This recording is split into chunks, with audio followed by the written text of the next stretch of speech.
everybody, it's me, Tokkuri Yashi, and today we're going to have a look at the new game mode that has been introduced into the game, Dawn Labyrinth. We're going to have a look at ways to play the game, information of how to play the game mode, and what rewards we're going to get from playing this game mode. So, first of all, we're going to quickly have a little look at some of this information about the game. As we can see here, this game mode is a beta test version of the game.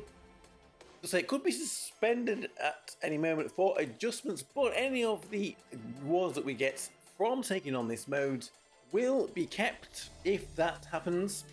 There's also a survey period here, and we get 3,000 jewels for completing this survey if you are very lucky, but don't count on it.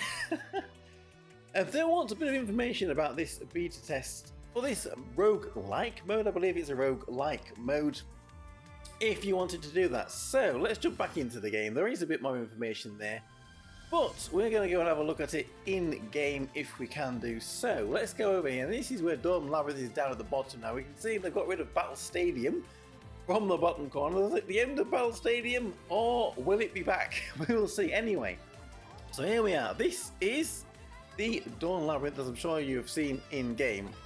So let's have a little look at some of the information about this mode.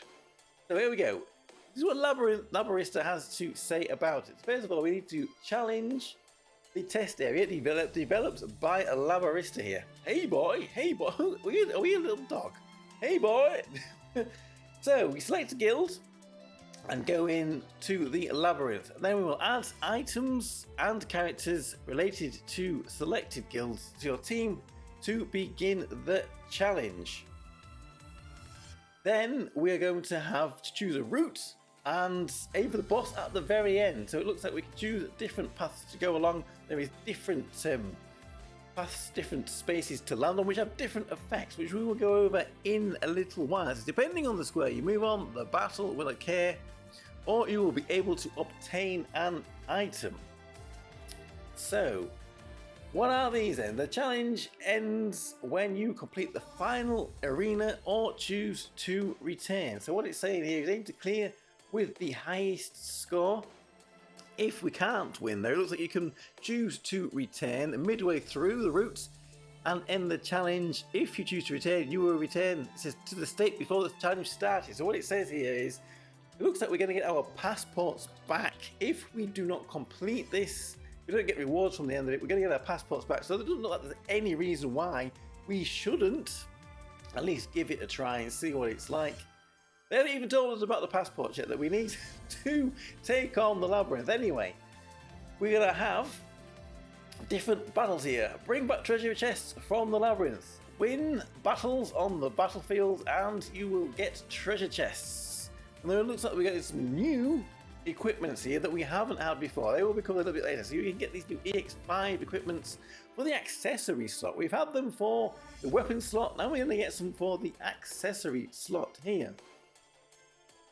Then we finally get onto the passports. We need to use a passport to go into this mode. We get one passport a day. They're a bit like the dice for the caravan mode. It can be stacked up to 99 of them. And you will need a passport to play. If you don't have a passport, you can still play, but you don't get any rewards. And by the looks of it, like it says, if you go into here and you return or you don't win, you will get your passport back. So it does look like it's quite safe. As I said, Labyrinth said it's a safe mode to go in.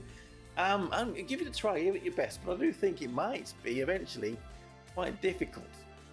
So here we go. Know the squares on the map. So we have got battle squares here, normal and extreme. So this one's where you can challenge fights, and by the looks of it here, if you go into the extreme, not the normal, you will be getting better quality rewards here, and that's where you can even get labyrinth relics.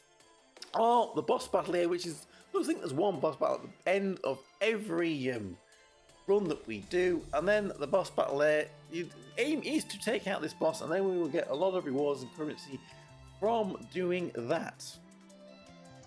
There we go. Different squares or different tiles that we can land on. We've got the event tile there, which different things occur depending on the result of the challenge. I thought they're playing rock, paper, scissors there. So I don't know if you get to choose or if you win or not. We have a connect square here to land on, in a connect sign, and add characters to the team. We have got this labyrinth relic square to land on, where you can acquire labyrinth relics, which I think are going to make you a bit stronger and help you progress through. And then a shop tile to land on, where you can purchase labyrinth relics and connect signs using the labyrinth currency alpha rubies.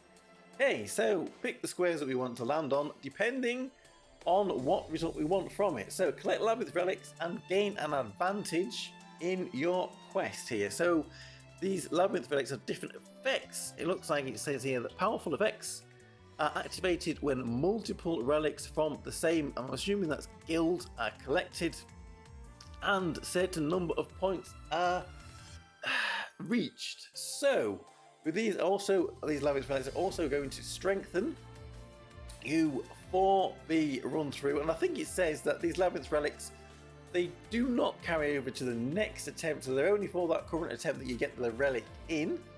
So that's not as roguelike as maybe it could be.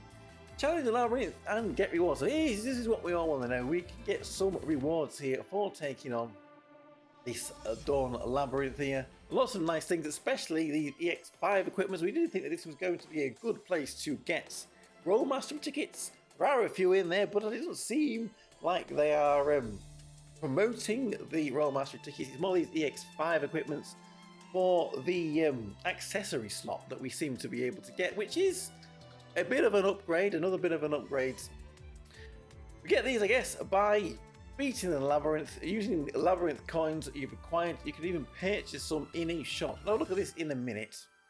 We have got this alpha strengthening to gain an advantage in battle. Now, this is much more like the roguelike bit, I think. Seems like we can, with the currency that we get from taking on this mode, unlock tiles which will strengthen us for future runs. I think that's how it works. We'll have a little look at that in a second. And again, collect labyrinth relics and complete this encyclopedia. We're going to get rewards, it looks like jewels perhaps, when we collect these labyrinth relics within our battle run. So let's jump back in game and have a look at this. So let's start down here at the bottom. This is where we change our difficulties. We're going to start off with difficulty 1. When we beat difficulty 1 with a guild, then we can move on to difficulty 2 with a guild, and I think this is going to be the same for every guild. So there's 5 guilds that we can start off with. Maybe we should have a look at them first. These 5 guilds that we can start off with, each one of them will have the 5 different difficulty settings. We've got Gourmet Guilds, Twinkle Wish, Serendia, Orphanage, Nightmare, and Labyrinth. I think with each of these guilds we get different equipments in the treasure chest. So that's another thing to think about when you choose which guild we go in and use to take on this mode. So when we go in with the Gourmet Guild, we can only use characters in the Gourmet Guild, and we get these relics and equipments to start off with to help us, but then we have these EX5 equipments in the chests that we might get on the run, and these EX5 equipments do physical attack, and it's these characters that can be equipped with them. So that's another thing we may want to take into account when we choose which guild we want to go with. They all have this same skill here, attack up 40% for 90 seconds. After 90 seconds, all of them are physical attack on here, even though they've got different colours. They all seem to do exactly the same thing. So it's physical attack for the Gourmet Guild. Twinkle Wish, it looks like we are getting hit points and that same attack up skill here. And these are the characters, the more tanky characters that can use these pieces of equipment. If we want to go in with the Orphanage, then we will be getting physical attack on these equipments here. Same skill here on the equipment, and it's these characters here that can use these pieces of equipment. So again, something to bear in mind. And then we've got Nightmare, who give magical attack, I believe, on theirs. And this is the one that Carol's into, all you Carol fans, if you want to get some equipment to Carol. Also magical attack up there on the skill. But this is, you maybe want to go in with Nightmare to get some of these for your Carols, or some of these other characters that are in here. I did see Alchemy and Nozomi in there. And the final guild is Labyrinth. And Labyrinth, again, I think he's magical attack, but for different characters, same skill on here. If you want to get some for your Ranthas, for your Homares, for your Nenikas, then this is maybe a choice to go in for with a Labyrinth. So you pick your difficulty level, you go in and you try and beat it. We do have a shop up here in the corner where we get some of these currency, was it Alpha Rubies or something? I don't know, they're Alpha Rubies. We will be able to buy them as well, so you can pick these in here. All of them you can get in chests, I believe, are here. So you can pick ones for characters you want to strengthen. These orbs at the bottom, I don't think I would advise touching any of those. So we've got the difficulty. This here is where we are strengthening over time. Then I believe that this, again, with this currency, which I'm sure we will get in here, we can level up as we go along. As we can see here, we're getting hit points on here. This will affect everybody, and I think it will be permanently stacked, so we're going to build it all the way up. This looks like a magical route up at the top with a magical attack, defense and crits. The bottom's a physical route here with physical attack, defense and crits, and these ones in the middle are a little bit different. I think these might only be relevant for certain roles that these characters have, but pick the path that you think is going to help you the most. I mean, if you're using Nightmare, for example, maybe you do want to go physical because all characters in here are physical. Maybe that one might be an easier one to do. You've got Christina in there, you got June, you got Tomo, and Matsuri. Don't forget Matsuri, and they're all physical characters. You don't have a bit of a mix and match of magical and physical like you do with some of the other guilds. Missions, we've got missions to complete here where we can get a few normal and guild missions, so I guess completing it with all the different guilds will get the guild missions done. Normal missions, I suppose you can do with anyone, but we do have Royal Mastery tickets in there, some growth orbs for new equipment in here, some DAs, a lot of these elemental orbs here, elemental shards, a masterpiece, a few other bits and bobs in there, pretty good rewards here, a few more tickets at the bottom. Some of these are very, very rare, pretty good to have for your EX5 equipment refinements. A few of those in here. This is a good place to get them. So maybe they're not going to be quite as rare as we are going forward. So let's have a look at the prizes. Well, I guess we will be working our way through here as we get through this Dawn Labyrinth mode. We'll be getting this currency, which will allow us to go down this tree here. But it's a lot of these elemental orbs. A lot of elemental orbs. There's a few tickets in here for Royal Mastery. Again, the same kind of thing. And at the very, very bottom, we've got Masterpiece at 130. We've got a Masterpiece. That might take a little bit of time to get.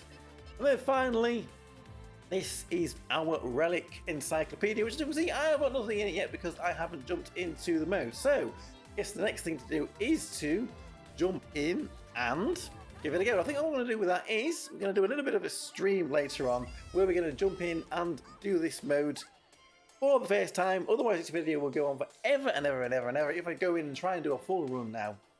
So look out for that stream. If it's already happened, go and have a look at the VOD. And hopefully we can get some good rewards from this Dawn Labyrinth. Let me know what you think of the mode. I am Tokkuri Yashi. Thank you very much for watching. And I'll see you again for another video. Bye bye bye bye. Hey.